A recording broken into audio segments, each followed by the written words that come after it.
When you're writing in APA style, you will use the past tense to discuss what the author of a source said or did. This is a rule that may be different from other writing styles you may have used in the past, but in APA, we always use past tense to communicate actions from a source. This is because in the social sciences, research is often being updated, and so the emphasis is on recognizing that this research was done at a certain point in time, in the past.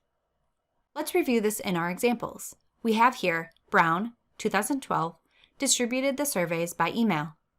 And the CDC 2020 reported that 25% of Americans do not have access to healthcare. In both of these cases, we have used the past tense with distributed and reported. Additional guidance APA provides around verb tense relates to voice, which is the relationship between a verb and the subject and object in a sentence. Specifically, APA recommends that writers prefer active voice over passive voice when appropriate. Active voice is when the subject of a sentence is presented first, immediately before the verb, and in doing so, the doer of an action in the sentence is clear.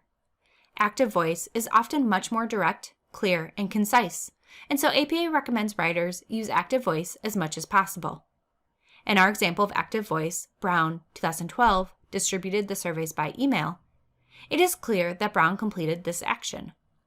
Passive voice is also permissible in APA, but can lead to a lack of clarity in your writing. Because of this, APA cautions writers to avoid overuse of passive voice.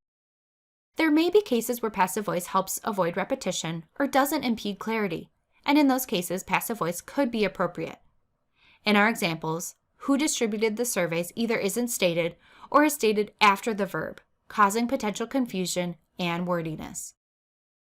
To summarize, prefer active voice in your writing, although passive voice can be used in certain situations, as long as you avoid overusing passive voice.